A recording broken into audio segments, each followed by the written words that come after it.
Well, constructing the 10 best of lists are interesting. You gotta admit, when we get to the worst, they're also somewhat fun. Quick acknowledgement to Wolfman Got Nards because I did not know this thing even existed. So coming in at number 5 is The Lair. Don't be shocked if you don't know what the hell this thing is. This is from Neil Marshall. Once upon a time, a really great director. He's done some good Game of Thrones episodes.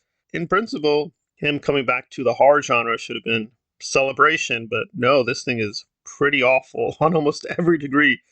Creature design is bad, special effects are bad, the dialogue is bad. The actors are actually pretty good and committed, but it's just so plain and bland, and they just go through these empty tropes of a woman finding some secret Afghani Soviet base monster.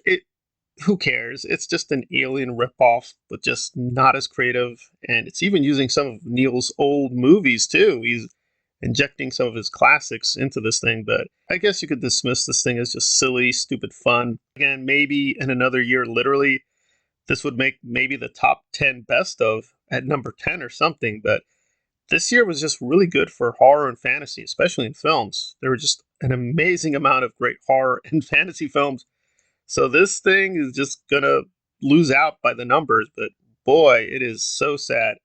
I would say pay for it just to support Neil, but being honest, it doesn't deserve a lot of support. It just felt like a very low rent effort and is pretty aesthetically and politically distasteful. But perhaps even more annoying is number 4, Morbius, a very, very sad and disappointing adaptation of the fan favorite comic book character from the Spider-Man universe, which really doesn't do anything. It just shares a few plot points from the origin story.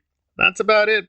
But if Lair is ripping off Alien, this is really just ripping off Christopher Nolan and the Batman films that he made, as well as the other Batman films, and just doesn't seem to have an identity of its own.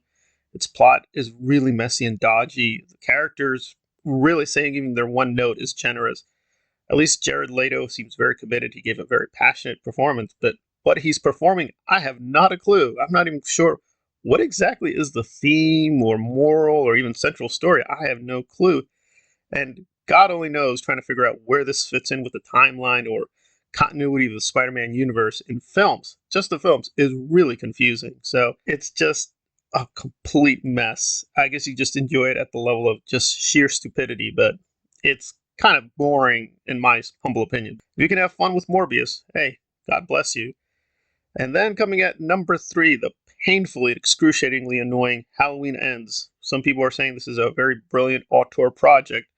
I understand that. It definitely is a vision of the director, but what the vision is exactly, I don't know. It seems partly Christine, partly the first film all over again, but just with a different main character. It's even borrowing from Season of the Witch. It's just a very cobbled mess. But I can't deny the cinematography is in places really beautiful. Some scenes are effective. The actors are actually putting in pretty good work, and I don't have almost anything good to say, but I would say they cut down on the cringy dialogue from Halloween Kills with its infamous evil dies tonight nonsense. So that at least is a little less annoying than before. But all around, it's a very disappointing finale to this already very bizarre and very, very iffy trilogy. And coming in at number 2 is Texas Chainsaw Massacre. Again, reviving an old icon, and it is basically following the Blumhouse trilogy, where the first film is canonical. We're seeing Leatherface after all these years, and apparently he's ticked off by a couple millennials and social media people who want to, I guess, gentrify a small town. Why? Who knows? Who cares? And it's just a lot of lame, weird jokes as Leatherface goes on a rampage, and apparently is more invulnerable than Superman. He can just dodge bullets or block bullets with his chainsaw somehow. Who knows? It really did feel very disappointing at a fundamental level. And they do nice little homages to the first film, but it's so tonally and radically different. I mean, the first film, despite its title, is somewhat subtle with the horror. This one just beats you over the head constantly with blood and gore. And it's just trying to be stupid, I guess intentionally to be funny, but it's not very funny, at least in my humble opinion. And then at number 1, by a large consensus, is Jeepers Creepers Reborn. Boy, is that a really bad title, because this has nothing to do with the first trilogy of Jeepers Creepers, has nothing of the great cinematography or even the pacing or just the brilliance of the initial mythology. I can't say to see the first one or pay for it because of certain ethical issues, but wow, this is an insane decline. Creeper doesn't even look the same. He just looks like a weirdo in a trench coat. He's acting more like Jason Voorhees, just running around killing people. He does, yes, still eat people here and there, but even that is not what it once was, and it's just filled with so many weird fairy tale fantasy elements, but they don't seem to go anywhere. We have Pennywise show up at one point. For whatever reason, they're inserting Harley Quinn. I'm not joking. In a weird, strange sex scene, seduction scene. I'm like, what is this?